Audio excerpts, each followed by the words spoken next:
अब देखिए माता टीला परियोजना जो होती है ये इंपॉर्टेंट परियोजना है और ये माता टीला परियोजना बेतवा नदी पर स्थापित है। बेतवा नदी पर जो आपको पता है कि मध्य प्रदेश से होकर के ये जो है उत्तर प्रदेश जाती है और उत्तर प्रदेश में जो है प्रमुख क्षेत्र झांसी है, ललितपुर है जहां पर ये पाई जाती है।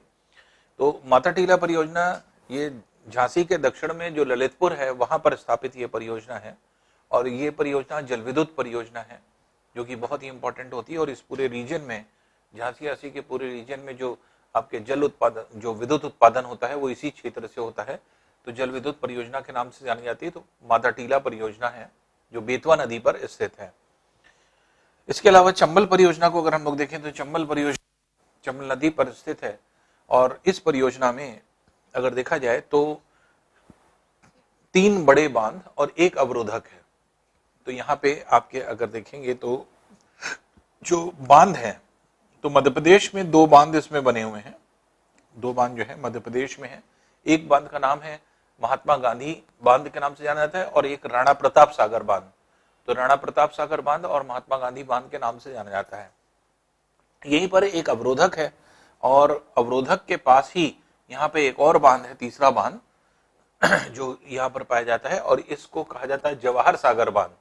तो जवाहर सागर बांध के नाम से जाना जाता है। तो इसलिए ये 3 प्रमुख बांध हो जाते हैं एक अवरोधक के साथ जो कि इस चंबल परियोजना में पाया जाता है।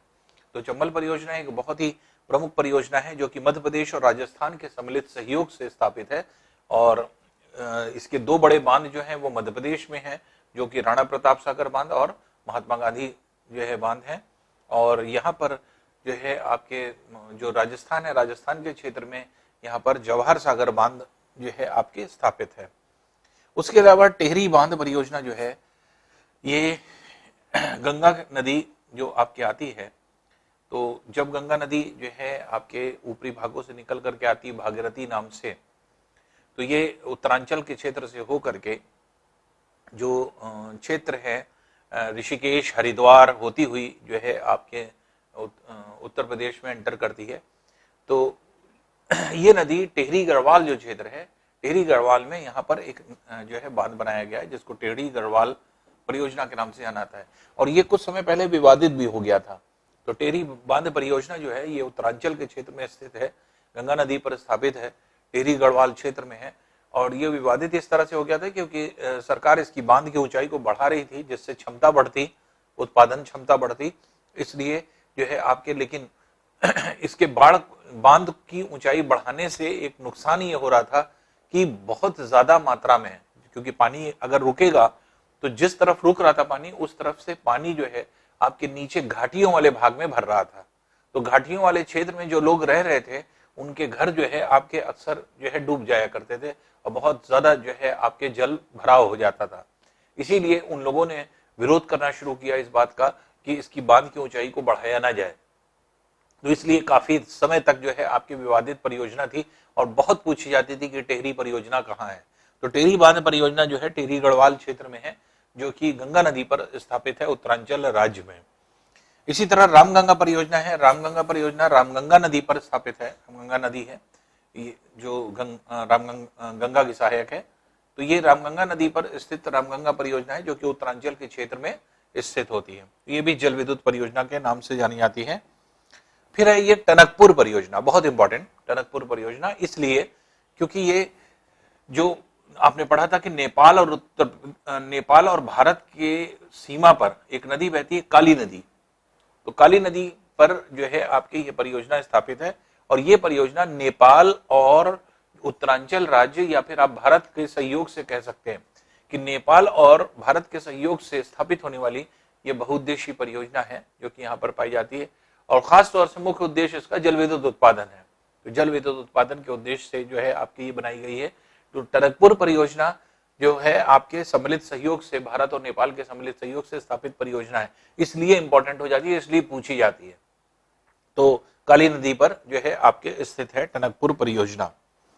उसके अलावा शारदा परियोजना अगर आप देखेंगे तो उत्तर प्रदेश में जो शारदा नदी आ रही है तो ये शारदा नदी पर बनबसा नामक स्थान पर एक नहर निकाली गई है और इस नहर के माध्यम से ये नहर जो है खासतौर से पूर्वी उत्तर प्रदेश का जो पूरा क्षेत्र होता है, इवन जो आपके जैसे प्रतापगढ़, सुल्तानपुर, ये सब जितना रीजन है, वाराणसी है, इलाहाबाद का जो डिस्ट्रिक्ट है, उस पूरे रीजन में जो है आपके एक तरह से इससे जल उपलब्ध कराया जाता है, इस नहर से, और सिंचाई जो है उपलब्ध कराई जाती है।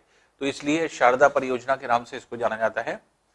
गंडक परियोजना जो है ये गंडक नदी पर स्थापित है। ये आपके बिहार के क्षेत्र में ये परियोजना स्थित होती है, जो बिहार में गंडक नदी पर जो है आपके स्थापित परियोजना के नाम से जानी जाती है। तो ये जल विद्युत परियोजना है जो गंडक बिहार में स्थित है, कोई बहुत ज्यादा इंपॉर्टेंट नहीं है।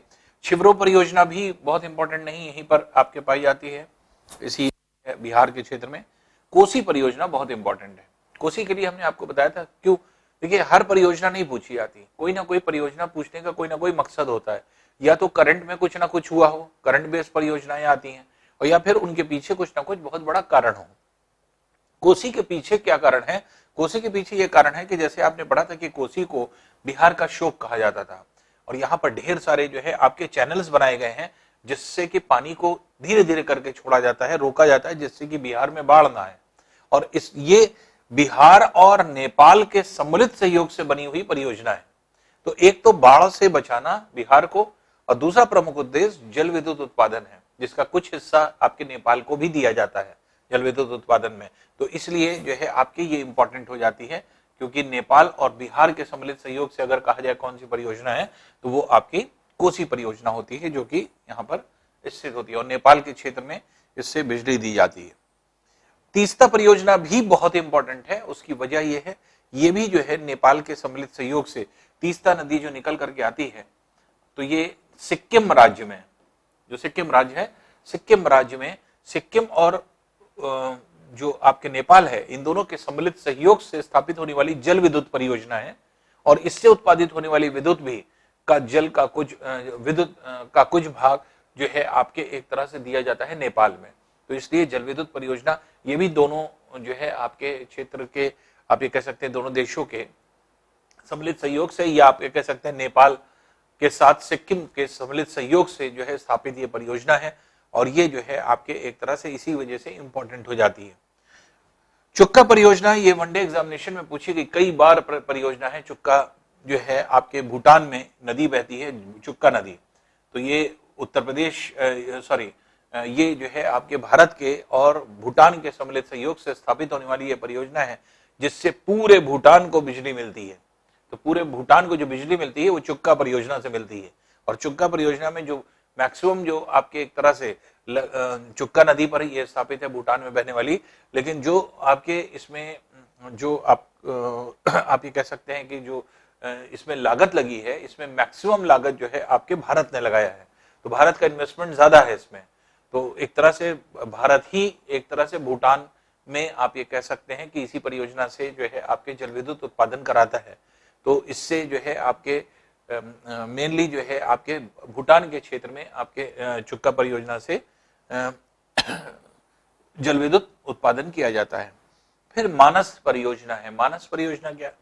ये परियोजना है जो कि आपके अरुणाचल प्रदेश में बहने वाली एक नदी है, जो कि हिमालय के ही क्षेत्र से निकल करके आती है और नीचे आती है मानस के नाम से, और आकर के इस ब्रह्मपुत्र नदी में मिल जाती है। तो ब्रह्मपुत्र की सहायक नदी है मानस नदी। तो मानस नदी पर जो है अरुणाचल प्रदेश राज्य में यहाँ पर मानस जल विद्युत परियोजना बनाई गई है। तो मानस जल विद्युत परियोजना जो है आपके अरुणाचल प्रदेश के क्षेत्र में, और अरुणाचल प्रदेश और असम की भागीदारी भी है इसमें, जो है जो कि परियोजना होती है। तो मानस जल विद्युत परियोजना के नाम से जानी जाती है ये परियोजना। फिर होती है देबंग परियोजना। तो देबंग परियोजना जो है देबंग नदी पर है। ये भी देबंग नदी सहायक नदी है आपके इस ब्रह्मपुत्र की। और देबंग परियोजना जो है आपके एक तरह से ये भी अरुणाचल प्रदेश और असम की सीमा पर जो है आपके दोनों राज्यों के सम्मिलित सहयोग से स्थापित होने वाली ये परियोजना है, जिसको देबंग परियोजना के नाम से जाना जाता है। ये देबंग परियोजना है। फिर उसके बाद देहंग परियोजना। ये परियोजना जो होती है ये ब्रह्मपुत्र नदी पर अरुणाचल प्रदेश राज्य में स्थित है। क्योंकि ब्रह्मपुत्र, हमने आपको बताया था, ब्रह्मपुत्र जब भारत में प्रवेश करती है अरुणाचल प्रदेश में, वो दिहंग नाम से प्रवेश करती है और दिहंग नाम से जानी जाती है। तो जब भारत में आती है, अरुणाचल प्रदेश में आती है, तो इसको दिहंग नाम ही कहते हैं। तो इसी जो है ब्रह्मपुत्र नदी पर ये जल विद्युत परियोजना बनाया गया है, जो कि दीहन जो है परियोजना के नाम से जानी जाती है, ब्रह्मपुत्र नदी पर स्थित है। लोहित परियोजना जो है, लोहित नदी भी अरुणाचल प्रदेश की में आपके एक तरह से एक नदी होती है, और ये जो है आपके ब्रह्मपुत्र की सहायक नदी है। अब ब्रह्मपुत्र की सहायक नदी है जो कि ब्रह्मपुत्र में जल अपना छोड़ती है। इस परियोजना में अगर देखा जाए तो यहाँ पर जो है जल विद्युत उत्पादन किया जाता है इस जो है आपके लोहित परियोजना में। तो लोहित जल विद्युत परियोजना है जो कि एक तरह से ये कहा जा सकता है कि अरुणाचल प्रदेश राज्य में स्थित है, और ये जो है आपके एक तरह से ब्रह्मपुत्र नदी में आकर के मिलती है। तो फिर उसके बाद लोकटक परियोजना भी इंपॉर्टेंट परियोजना है। लोकटक मणिपुर यहाँ पे आपने पढ़ा है, लोकटक जो है नदी बहती है यहाँ पे, वहीं पर आपकी एक परियोजना होती है जो कि लोकटक नदी के नाम से लोकटक जल विद्युत परियोजना के नाम से जानी जाती है। और लोकटक नामक झील भी आपने पढ़ा है जो इंडिया में पाई जाती है, तो ये मानस इंडिया के मणिपुर में पाई जाती है। तो मणिपुर में लोकटक जल विद्युत परियोजना के नाम से जानी जाती है। उसी तरह से दोलेश्वानी परियोजना, दोलेश्वानी परियोजना जो है दोलेश्वानी नदी पर मिजोरम राज्य में पाई जाती है। तो मिजोरम में जो है आपके एक नदी बहती है जो मिजो पहाड़ियों से निकलती है और यहाँ पर बहती है, तो ये दोलेश्वानी के नाम से ये नदी जानी जाती है, और दोलेश्वानी नदी पर दोलेश्वानी जल विद्युत परियोजना के नाम से जानी जाती है। तो इसलिए दोलेश्वानी परियोजना ये जल विद्युत परियोजना है जो कि इस क्षेत्र में यहाँ पर जानी जा रही है। नेक्स्ट है नाप्था झगरी परियोजना। नाप्था झगरी परियोजना जो है, इस परियोजना को अगर देखा जाए तो ये परियोजना जो है आपके हिमाचल प्रदेश में जो है सतलज नदी पर स्थापित है। नाप्था झगरी परियोजना के नाम से जानी जाती है। ये बहुत इंपॉर्टेंट परियोजना है क्योंकि भारत की भूमिगत परियोजना है, ये अंडरग्राउंड परियोजना है, और अंडरग्राउंड इसको बनाया गया है। तो ये भारत की जो है आपके एक तरह से परियोजना है जिसमें लगभग काम पूरा कंप्लीट हो चुका है। कई सालों से इसमें काम चल रहा है, एक्सटेंशन होता चला जा रहा है, कुछ नई चीजें इसमें जो है बढ़ती जा रही हैं, लेकिन ये बहुत ही इंपॉर्टेंट परियोजना हो गई है, और जिससे कि आपके बहुत ज्यादा मात्रा में जल विद्युत उत्पादन इससे किया जाता है।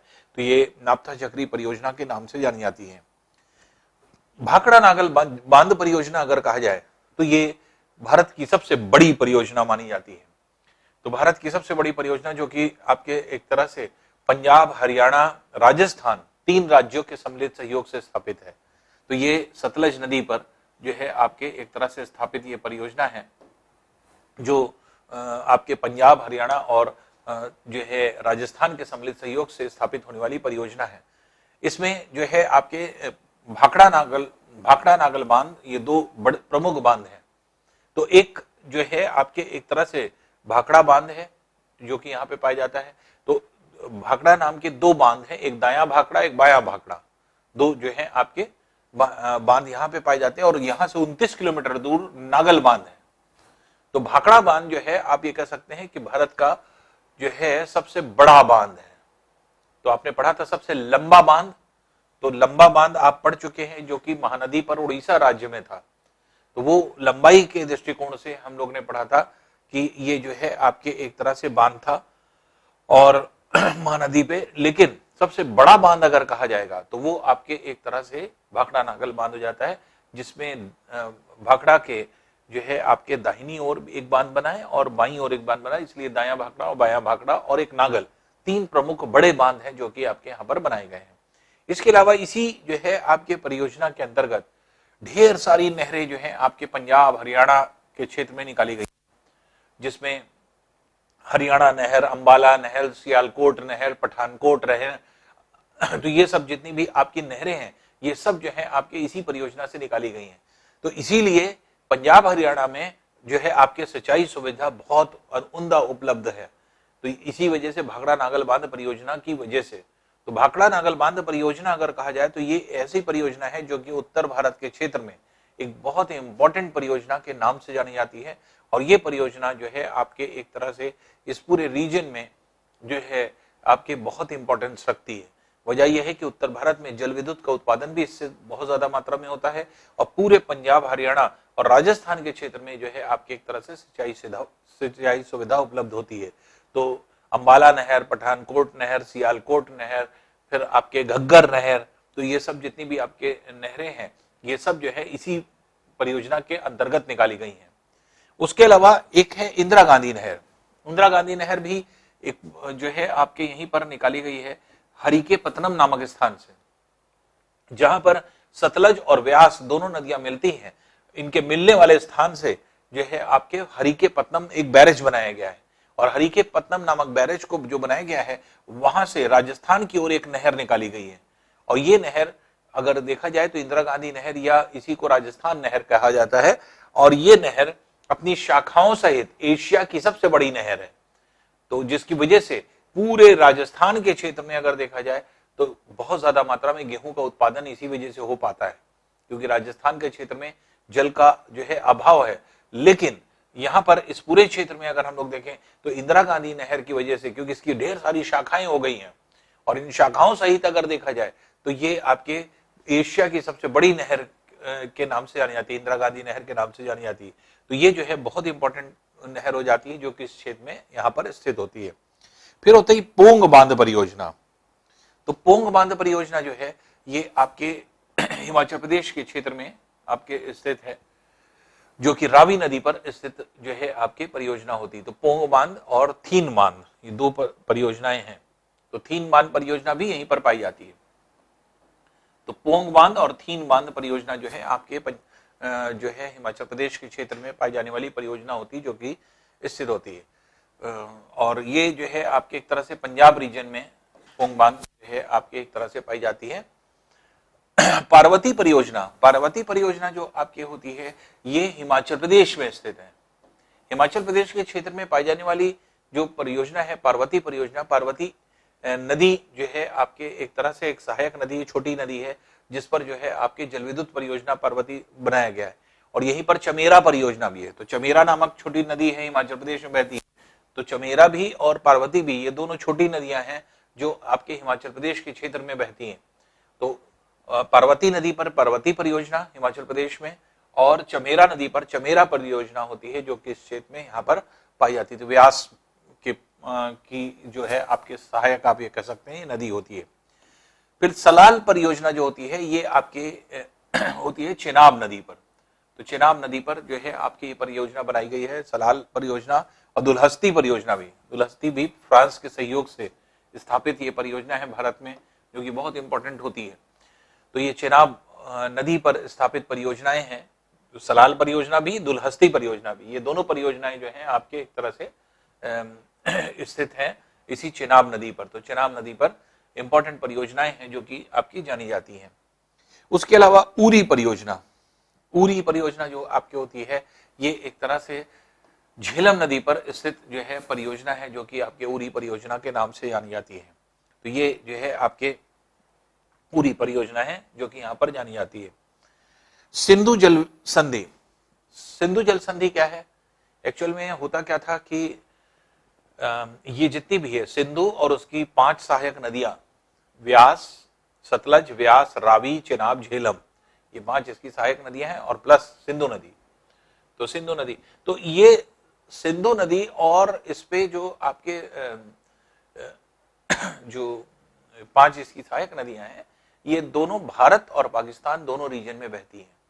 तो ये अंतरराष्ट्रीय नदी हुई, और इसका जल पर उत्तर भारत में तो कम आप ये कह सकते हैं, लेकिन पूरे पाकिस्तान में अगर आप देखें तो पूरा पाकिस्तान इन नदियों पर आधारित है, क्योंकि और कुछ नदियां नहीं है पाकिस्तान में। भारत के तो एक छोटे से क्षेत्र में, पंजाब हरियाणा क्षेत्र में या फिर हिमाचल प्रदेश और जम्मू कश्मीर क्षेत्र में ही आपके इनका बहाव पाया जाएगा, बाकी अन्य राज्यों में इनका कोई वो नहीं। लेकिन पूरे पाकिस्तान में आपके यही नदियां जो है सारी चीजों को उपलब्ध कराती हैं, पूरा जल उपलब्ध कराती हैं। तो इसलिए पाकिस्तान के पॉइंट ऑफ व्यू से ये बहुत ही इंपॉर्टेंट नदियां हैं जो यहाँ पर पाई जाती हैं। अब यहाँ पर ढेर सारी परियोजनाएं जब भारत बनाने लगा तो भारत से पानी ज्यादा से ज्यादा रुकने लगा, जिसकी वजह से पाकिस्तान की ओर जल नहीं जा पा रहा था। इसलिए आपस में छुटपुट विवाद शुरू हो गए। तो जब कोई नदी पर बांध बनाया जाता था पाकिस्तान विरोध करने लगता था। फिर जो है आपके एक तरह से कोई चीज जैसे जल रोका जाता था किसी वजह से, या बांध बनाया जाता था, या बैरेज बनाया जाता था, अवरोधक बनाया जाता था, तो हमेशा जो है आपके पाकिस्तान का विरोध होता था।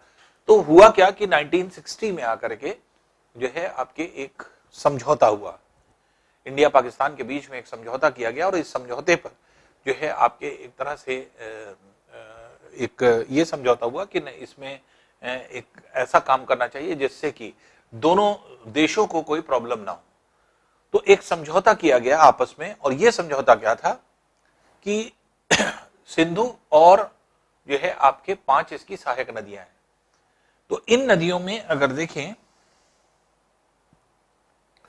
तो 3 जो नदियां हैं, सतलज, व्यास, रावी, ये 3 नदियां पूर्वी नदियां हैं। इसको पूर्वी नदियां कहा गया और इसको पश्चिमी नदियां कहा गया, जो आपकी 3 हैं। तो ये चिनाब, झेलम और सिंधु। तो समझौते में यह हुआ कि 6 नदियां हैं, 3-3 नदियां बांट ली जाएं, क्योंकि मेनली जिसका बहाव जहां ज्यादा है, क्योंकि सतलज, व्यास और रावी का पूरी तरह से बहाव इंडिया में ज्यादा है। इंडिया में जो है आपकी परियोजनाएं भी आप देख रहे हैं ज्यादा है, तो ज्यादातर परियोजनाएं इस पे बनी हुई हैं। जबकि चिनाब, झेलम और सिंधु, ये तीनों नदियां हम लोगों के रीच के बाहर हैं, तो बहुत ही ऊंचे हाइट पर भी हैं, बाहर भी हैं, जिसकी वजह से आपके इस पर बहुत कम परियोजनाएं बनी हुई हैं। तो इसलिए इसमें जो जल उपलब्ध हो रहता है वो जो है आपके एक तरह से भारत में बहुत ज्यादा उपयोग नहीं होता, लेकिन भारत अधिकांश जल सतलज, व्यास और रावी का जो है आपके उपयोग करता है। उसी दृष्टिकोण से क्या हुआ कि दोनों देशों के मध्य एक समझौता हुआ कि पूर्वी नदियां, दैट इज सतलज, व्यास, रावी, पूर्वी नदियों का पूर्णतया इस्तेमाल कौन करेगा? करेगा भारत। पश्चिमी नदियां, दैट इज चेनाब, झेलम और सिंधु, इनका पूरी तरह से उपयोग कौन करेगा? जो है पाकिस्तान। इसके मतलब सतलज, व्यास, रावी पर जो 3 नदियां भारत के हक जो है हिस्से में आई, तो इस पर अगर भारत पूरी तरह से अगर जल रोक ले तो भी पाकिस्तान विरोध नहीं कर सकता। लेकिन अन्य 3 नदियों पर, चाहे वो चिनाब हो, झेलम हो और जो है आपके सिंधु हो, उसको भारत को छोड़ना पड़ेगा और इसका जल जो है आपके पाकिस्तान में जाए। अगर भारत कहीं पर कोई जल को रोकता है, बांध बनाता है या कुछ भी करता है, तो उसके लिए भारत को पाकिस्तान से अनुमति लेनी पड़ेगी। अगर पाकिस्तान परमिट करेगा तभी भारत जो है बांध बना सकता है। तो समझौता ये था। तो समझौता इसलिए था कि दोनों देशों के मध्य विवाद ना होने पाए और दोनों लोग जो है क्लियर रहे कि हमें कौन से जल का उपयोग करना है। तो भारत में जो है सतलज, व्यास, रावी पर इसीलिए सबसे ज्यादा बांध बनाए गए, सबसे ज्यादा परियोजनाएं स्थापित की गई और यहीं से सबसे ज्यादा उपयोग भी हम लोग करते हैं। चिनाब, झेलम और इसीलिए सिंधु पर हम लोग ने बहुत ज्यादा परियोजनाएं नहीं बनाई, लेकिन हैं परियोजनाएं। तो इसी वजह से कभी कभी क्या होता है कि कुछ टकराव हो जाते हैं, या फिर पाकिस्तान ये जो है आपकी एक तरह से ये कहने लगता है कि भारत जो है सिंधु जल संधि का जो ट्रीटी की साइन किया गया था, तो ये इंडस ट्रीटी, तो ये जो है आपके उसका विरोध कर रहा है। तो ये जो है अक्सर जो है इस तरह के मसले उठते रहते हैं। तो यहां पे अगर आप देखेंगे तो ये 3 नदियां जो हैं, ये 3 नदियां जो कि सतलज, व्यास और रावी हैं, इन 3 नदियों का उपयोग कौन कर रहा है? उपयोग पूरी तरह से भारत कर रहा है और चिनाब, झेलम और इसका उपयोग जो है पाकिस्तान करेगा। ऐसा ही कहा गया सिंधु जल संधि में। बगलिहार बांध परियोजना जो है ये चिनाब नदी पर स्थापित एक परियोजना है, जो कि आपके बगलिहार नामक क्षेत्र में जो है आपके स्थापित की गई है, जम्मू कश्मीर के बगलिहार क्षेत्र में। तो ये परियोजना जल विद्युत परियोजना है जो कि बहुत ही इंपॉर्टेंट थी। इस पर भी जो है विवाद हो गया था जब इसकी बांध को बढ़ाने की बात आई थी। तो बांध के बढ़ाने से काफी हद तक यहाँ पर पानी रुक जाता और पाकिस्तान को पानी कम मिलता, और जिसकी वजह से यहाँ पर भी पाकिस्तान की जितनी भी नहरें हैं वो सब इन्हीं पर डिपेंडेंट है। तो यहाँ पर अगर जल ज्यादा मात्रा में रुक जाता है तो पाकिस्तान को कम जल मिल पाता है, जिसकी वजह से उनकी नहरों में पानी कम पहुंच पाता है और वहां पर सिंचाई सुविधा प्रभावित होती है। तो इसी वजह से जो है आपके बगलिहार परियोजना विवादित हो गई थी कुछ समय तक। फिर यहीं पर जो है आपके किशन गंगा परियोजना है, जो कि झेलम की सहायक नदी पर जो है आपके इस तरह की गई है, किशन गंगा जल विद्युत परियोजना। एक बहुत इंपॉर्टेंट परियोजना तुलबुल जल विद्युत परियोजना। तुलबुल परियोजना जल विद्युत तो नहीं है, तुलबुल परियोजना क्या है? नौवाहन परियोजना है, नेविगेशन प्रोजेक्ट है।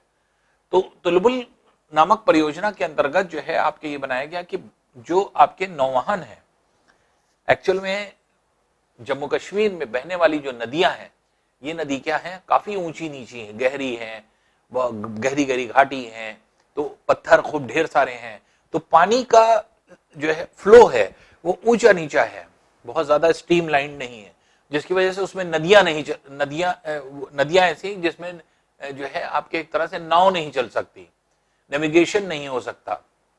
नेविगेशन योग्य बनाने के लिए समतल जमीन करना पड़ेगा। तो इसलिए तुलबुल परियोजना भी विवादित हो गई भारत और पाकिस्तान के मध्य, क्योंकि भारत क्या चाहता था? भारत ये चाहता था कि आगे की तरफ बांध बना दिया जाए, बांध बनाने से पानी ज्यादा हो जाएगा, क्योंकि गहराई और पानी जब ज्यादा हो जाएगा तो एक तल मिल जाएगा। जब एक तल हो जाएगा तो ऐसी कंडीशन में जल का बहाव एक तल पर जब बहेगा तो आसानी से कोई जहाज आ जा सकता है। लेकिन जो आपके बहाव है, अब कहीं पर बहाव ऊंचा नीचा इस तरह से है, लेकिन अगर मान लीजिए कि बांध बना दिया तो बांध बनाने से जल का तल उड़ जाएगा और स्ट्रीमलाइंड भी हो जाएगा, और स्ट्रीमलाइंड होने से आसानी से यहां से हम नौका जो है का प्रयोग कर सकेंगे।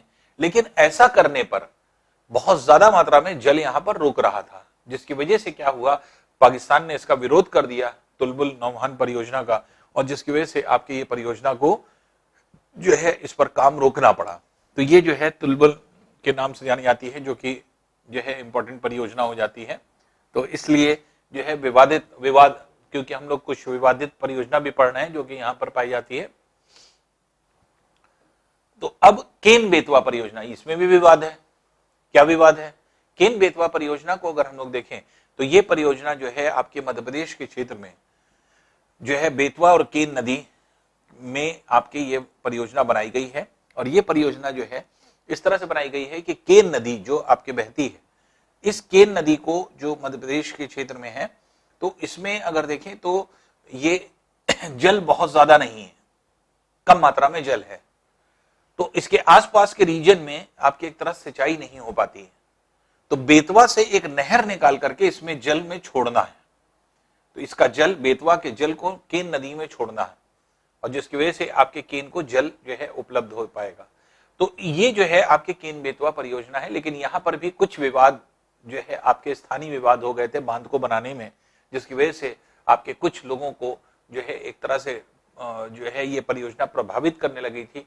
तो इसलिए जो है आपके केन बेतवा परियोजना में जो है आपके एक तरह से इश्यू उठा, और ये आया कि अगर हम बांध को, अगर मान लीजिए इस क्षेत्र में पानी को यहाँ डाइवर्ट कर रहे हैं, तो डाइवर्जन की वजह से बेतवा नदी में आगे जाने वाला पानी की मात्रा कम हो जाएगी, और आगे जाने वाली पानी की मात्रा जब कम हो रही थी तो जो परियोजनाएं हैं, खासतौर से माता टीला परियोजना जो यहाँ पर है, माता टीला परियोजना जल विद्युत का उत्पादन करती है।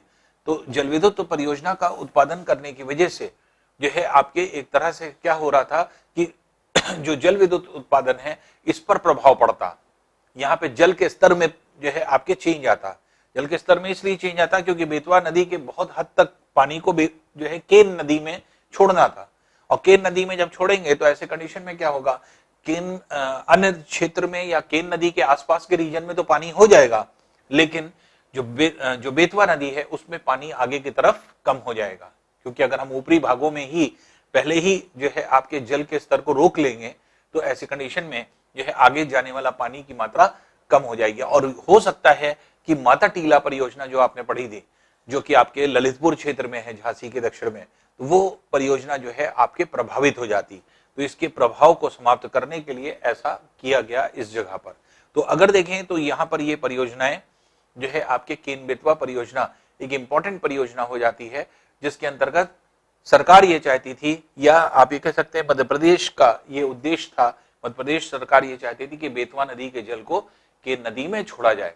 तो इस पे कुछ काम भी हुआ, कुछ मात्रा में जल छोड़ा भी जा रहा है, लेकिन पूर्ण रूप से जितना सरकार चाहती थी उतना जल को जो है आपके छोड़ा नहीं जा रहा है। अब देखिए कावेरी जल विवाद। कावेरी जल विवाद बहुत पुराना विवाद है, और ये कावेरी जल विवाद हमने आपको बताया था, कावेरी नदी जो है ये 4 स्थानों से होकर के जाती है। स्थान मतलब 3 राज्य और 1 केंद्र शासित प्रदेश से होकर के जा रही है। तो इसका भागीदारी केरल में भी है, कर्नाटक में भी है, आपके एक तरह से तमिलनाडु में भी है और आपके पुदुचेरी में भी है। तो इस तरह से अगर हम लोग देखें तो यहाँ पर जो आपके परियोजनाएं थी, ये परियोजना एक तरह से इस तरह से बनाई गई, इस तरह से जो है आपके एक तरह से बनाई गई है कि यहाँ से जो जल है, क्योंकि यहाँ पर पाई जाने वाली जितनी भी परियोजना है, अब मान लीजिए ऊपरी भागों में कहीं पर कर्नाटक या केरल या तमिलनाडु कहीं पर बांध बनाता है तो आगे पहुंचने वाला जल की मात्रा कम हो जाती है। तो कर्नाटक में बना बांध जो आपके है वहां पर पानी कर्नाटक ज्यादा रोक लेता है, जिसकी वजह से तमिलनाडु में कम पानी पहुंच पाता है। तो ये विवाद बहुत सालों से चल रहा है, बहुत सालों तक, और सुप्रीम कोर्ट तक पहुंच गया। और सुप्रीम कोर्ट ने फिर डिसीजन 2013 में दिया था, जो कि आपके बहुत पुराना डिसीजन है। तो उसने फिर यहां पर बांध की ऊंचाई, कर्नाटक चाहता था बांध और ऊपर करना, तो फिर सुप्रीम कोर्ट ने खुद जो है आपके इसका डिवीजन किया। तो डिवीजन ये किया कि भाई आप लोग जो हैं इसका उपयोग कर रहे हैं, अलग अलग जगह पे उपयोग कर रहे हैं, इसकी जो देख रेख होगी, उसका खर्च जो होगा वो किस रेशियो में बियर किया जाएगा, 3:8:8:1। तो 3:8:8:1 के मतलब क्या हुआ कि 3 भाग कर्नाटक, 8 भाग केरल और 8 भाग जो है तमिलनाडु और 1 भाग जो है आपके पुदुचेरी इस एक्सपेंस को बियर करेगा।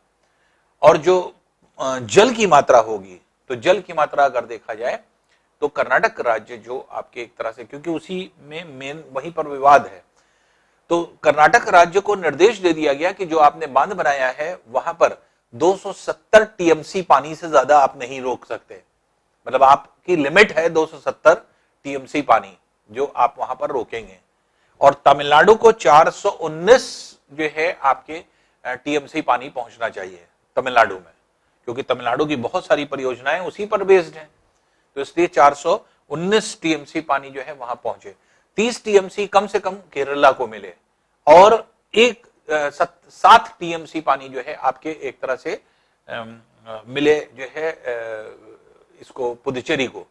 तो इस तरह से डिवीजन किया 2013 में, जो बेंच थी, जो डिसीजन आया, तो वो डिसीजन ने जो है आपके एक तरह से सारे राज्यों को, तो पहले आए दिन जो है आपके एक तरह से जब तक सुप्रीम कोर्ट का निर्णय नहीं आया था तब तक जो है आपके आपस में खूब लड़ाई हुआ करती थी राज्यों में आपस में, कोई ज्यादा पानी रोक लेता था, कोई कुछ करता था, तो तमिलनाडु बहुत परेशान था। तो इसीलिए जो है आपके सुप्रीम कोर्ट तक ये मसला गया और सुप्रीम कोर्ट ने फिर डिसीजन दिया। अब सभी राज्यों को कड़ा निर्देश दिया गया कि आप इन सब चीजों को, जितना जितना पानी जिसको इसको पहुंचना है, वो आप जैसे लिमिट बना दिया गया कि 270 से ज्यादा जो है आप कर्नाटक टीएमसी पानी नहीं रोकेगा, मतलब उससे ज्यादा नहीं लेगा। और कम से कम, अब तमिलनाडु के पास क्या हुआ, कम से कम 419 टीएमसी पानी पहुंचना है, कम से कम पुदुचेरी को 7 टीएमसी पानी पहुंचना है, कम से कम 30 जो है टीएमसी पानी जो है केरला में पहुंचना है।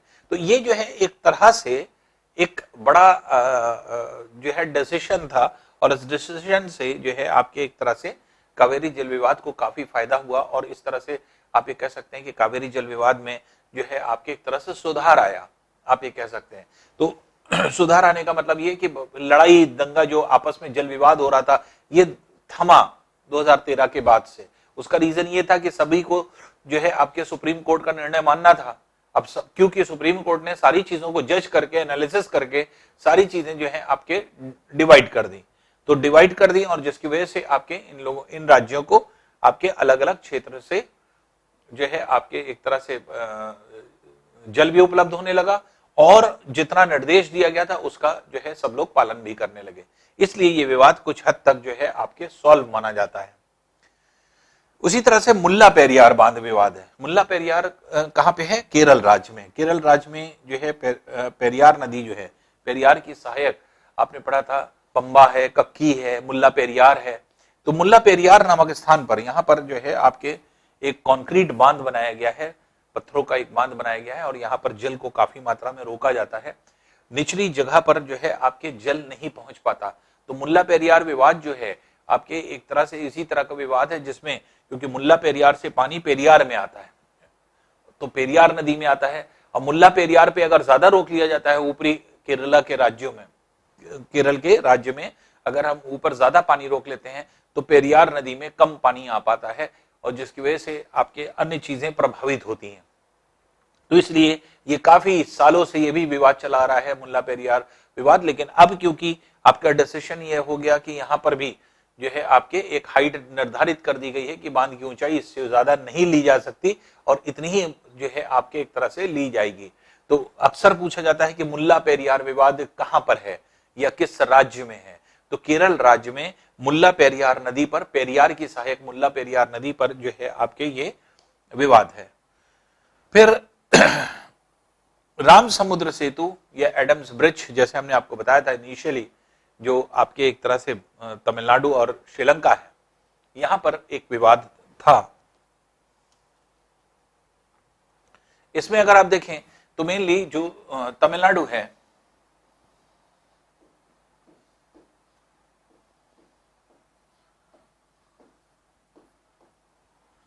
तो भारत का पूर्वी तट और पश्चिमी तट पर व्यापार अगर होता है तो पूरा जो है आपके एक तरह से इस तरह से पूर्वी और पश्चिमी तट कनेक्ट हो सकता है।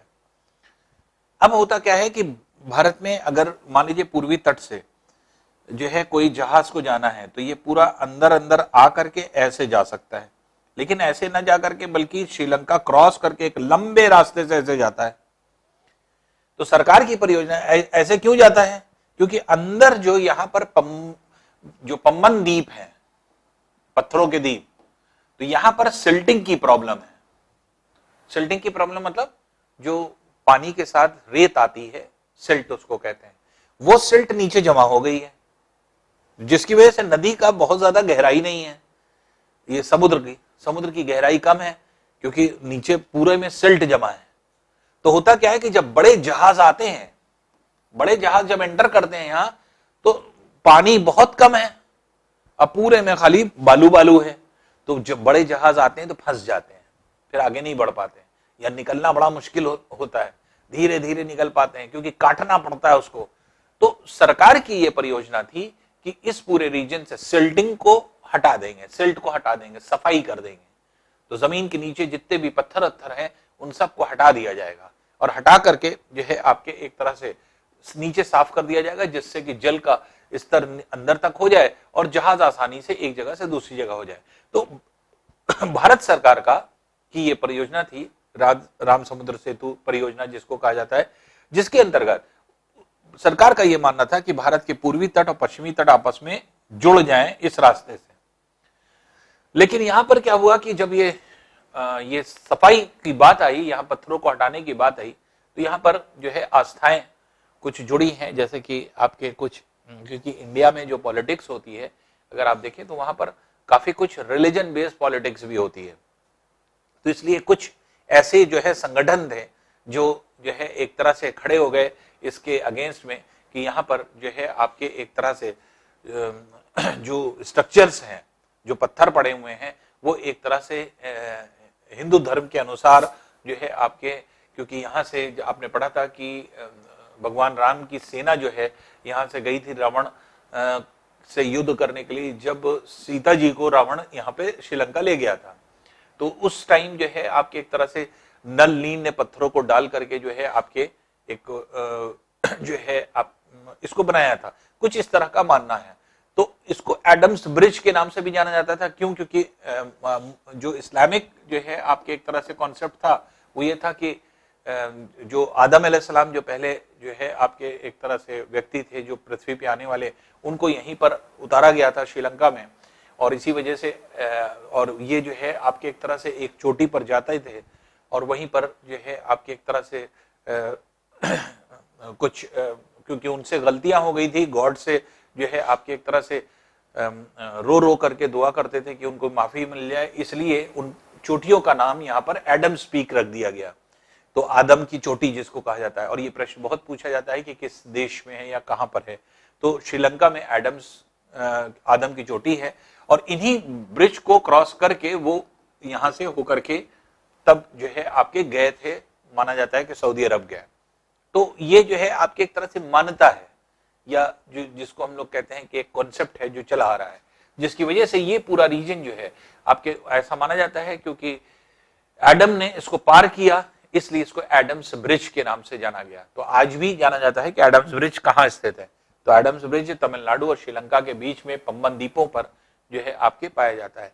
तो इसमें जो राम समुद्र सेतु परियोजना थी वो ये थी कि इन पत्थरों को सबको हटा करके सफाई कर दें, और सफाई करके इन पत्थरों के बीच से जो भी आपके एक तरह से जो सिल्ट है, सरकार पूरे स्ट्रक्चर को नहीं हटा रही थी, सरकार ये भी कह रही थी कि सभी की आस्था का ध्यान रखा जाएगा, कोई भी चीज कोई तोड़ी फोड़ी नहीं जाएगी, सिर्फ नीचे जमीन के नीचे जो है आपकी जो रेत है उसको साफ कर दिया जाएगा, और साफ करने की वजह से आपके एक तरह से जहाज का आवागमन शुरू हो जाएगा, क्योंकि एक लंबे रास्ते को से आना जाना पड़ता है। तो इसलिए जो है आपके सरकार की ये परियोजना थी, लेकिन क्योंकि यहाँ पर जो है वोट की पॉलिटिक्स करने वाले लोग जो होते हैं वो आपके खड़े हो गए और इन्होंने कहा कि नहीं, धर्म को बहुत खतरा है और ऐसा है, और उन्होंने इस परियोजना को चलने नहीं दिया। तो अंततः जो है आपके इस परियोजना का विरोध हुआ, और इस परियोजना के विरोध की वजह से आपकी ये परियोजना पूरी तरह से सफल नहीं हो पाई।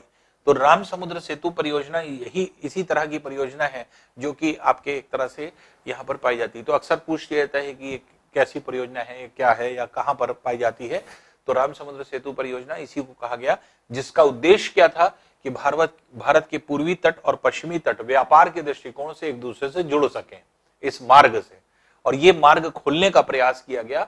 इसकी वजह यह थी क्योंकि बहुत लंबा रास्ता चल करके जाना पड़ता था, और इसके अंदर से जाएंगे तो शॉर्ट रास्ता हो जाएगा, बहुत कम रास्ता हो जाएगा, और थोड़ी सी आसानी होगी एक जगह से दूसरी जगह जाने में। तो इस वजह से आपके इस परियोजना को बहुत ज्यादा तरजीह दी गई, और ये माना गया कि हाँ, आपके इस तरह की ये परियोजना जो है ये आपके एक तरह से अगर बन जाती है तो जो है आपके इंडिया के लिए बहुत ही जो है कारगर सिद्ध होगी, और व्यापार जो है इसकी वजह से आपके एक तरह से अपलिफ्ट होगा। तो ये जो है आपके एक तरह से इस राम समुद्र सेतु परियोजना के नाम से जानी जाती है।